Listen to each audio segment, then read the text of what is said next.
একটা floor plan. তো এই ধরনের ফ্রি ফ্লোর প্ল্যান যদি সবসময় দেখতে চান তাহলে অবশ্যই আমার চ্যানেলটা সাবস্ক্রাইব করে রাখবেন, ভিডিওগুলো বেশি বেশি করে শেয়ার করে দিবেন। তো আমার এক ভাইয়ে কমেন্ট করছিলেন, আমি একটা প্ল্যান দিছিলাম এই চ্যানেলে, প্ল্যানটা 858 না কত ফিট স্কোরে। আপনি বলছিলেন যে এই সেম মাপ সেম ডিজাইন ভিতরে যে মাপ, মানে এরকম একটা প্ল্যান চাইছিলেন যে সেম মাপ সেম ডিজাইন কার্নিশ সহ।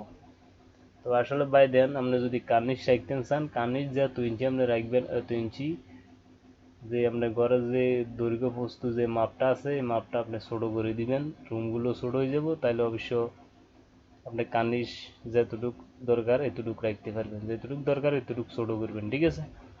এটাই হলো, আর এটা আর বলার কিছু নাই।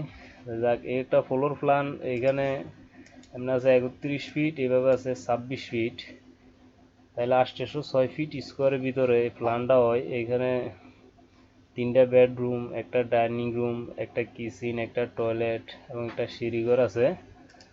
এই বেডরুমটা আছে 12 ফিট প্লাস 11 ফিট 7 ইঞ্চি। এই বেডরুমটা আছে 12 ফিট 6 ইঞ্চি প্লাস 12 ফিট। এই বেডরুমটা আছে 12 ফিট 6 ইঞ্চি প্লাস 12 ফিট। আর এই ডাইনিং রুমটা আছে 12 ফিট প্লাস 11 ফিট 7 ইঞ্চি। আর এই কিচেনটা আছে 6 ফিট 7 ইঞ্চি প্লাস 6 ফিট। আর এই টয়লেটটা আছে 5 ফিট প্লাস 6 ফিট। তো এখানে এই সিঁড়িঘরটা এইভাবে সেন্টার টু সেন্টার আছে 13 ফিট, আর এইভাবে সেন্টার টু সেন্টার আছে 7 ফিট। তো এখন ক্লিয়ার আছে এখানে ভিতরে 6 ফিট। তো প্রতিটা ওয়াইড সেলে পাইবেন 3 ফিট। আর এখানে 11টা ধাপ দিয়ে সিঁড়িটা মিলাবেন, প্রতিটা ধাপের হাইট 6 ইঞ্চি প্লাস 10 ইঞ্চি। এখান থেকে 3 ফিট 6 ইঞ্চি রাখার পরে এখান থেকে 11টা ধাপ দিয়ে সিঁড়ির ল্যান্ডিং সহ 11টা ধাপ দিয়ে সিঁড়িটা মিলাবেন, প্রতিটা ধাপের হাইট 6 ইঞ্চি প্লাস 10 ইঞ্চি। আর এই সিঁড়ির ল্যান্ডিংটা 5 ফিট 6 ইঞ্চির মধ্যে যাই ঢালাই দিবেন। আর এখান থেকে বরাবর ঠিক এতটুক জায়গা 1.5 ফিট নিচের দিকে ডাউন করে দিবেন গ্যারেট বিমটা সহ এতটুক, তাহলে অবশ্য বরাবর আপনারা 7 ফিট হয়ে যাব 1.5 ফিট নিচে আর 5 ফিট 6 ইঞ্চি উপরে বিমের উপরে, তাহলে 7 ফিট বরাবর হয়ে যাব। অবশ্য আমি কি বলছি বুঝতে পারছেন। তো এখানে ঘরে ঢোকার মেইন দরজা হলো সিঁড়ির নিচ দিয়ে যাওয়ার পরে এখানে এদিকে একটা দরজা আছে রুমের, আর এবার আবার সামনে গেলে ডাইনিং থেকে একটা দরজা, এদিকে কিচেনের দরজা, এদিকে টয়লেটের দরজা, এদিকে বেডরুমের দরজা।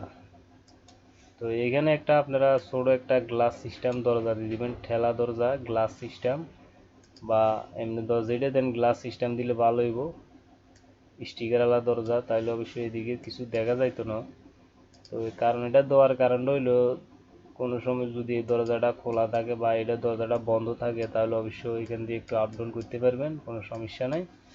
তো আর এই রুমের লোক ঢুকে গেলে ওই সময় কোনো এটা দরজাটা বন্ধ থাকলে আর আপ ডাউন করতে পারবেন না, এখান দিয়ে যাইতে হইব, ঠিক আছে।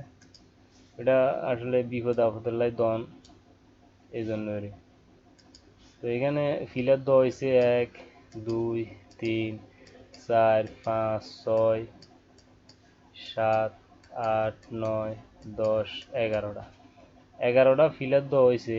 তো এখানে 10টা ফিলার দিয়ে হইতো, এই ফিলারটাও লাগে না, তবে এটা সিঁড়ির কারণে দিতে হয়েছে, সিঁড়ি ঘরের কারণে ফিলারটা, না হলে 10টা ফিলারে এই প্ল্যানটা হয়ে যা। তো এখানে যদি 11টা ফিলার দিবেন এই ফিলারটাও ব্যবহার করবেন, ঠিক আছে। তো আমি যেইভাবে দেওয়ালগুলো ফিলার দিছি যদি আপনারাও দেন এইভাবে সেম মাপটা এইভাবে রাখেন, তাহলে অবশ্য এখানে যে ভিতরে যে ক্লিয়ার মাপটা আছে রুমের, আপনারা ক্লিয়ার মাপটা বরাবর পাইবেন, একটু বেশ কম হইতো না, ঠিক আছে। এখানে সব কিছু হিসাব করে দেওয়া হয়েছে। তো সিঁড়িটাও আপনারা কীভাবে মিলাবেন তাও বলে দেওয়া হয়েছে। আর এগুলো হলো দরজা, অবশ্য দরজাগুলো দেখতে আছেন, আর ফিলারগুলো দিছি আপনার যেন বুঝতে অসুবিধা না হয়, আপনারা যেন বুঝতে পারেন, ঠিক আছে। তো এই ধরনের ফ্রি ফ্লোর প্ল্যান যদি সবসময় দেখতে চান তাহলে অবশ্যই আমার চ্যানেলটা সাবস্ক্রাইব করে রাখবেন, ভিডিওগুলো বেশি বেশি করে শেয়ার করে দিবেন, ভিডিও দেখার সময় একটা একটা লাইক দিবেন। তো সবাই ভালো থাকেন, আল্লাহ হাফেজ।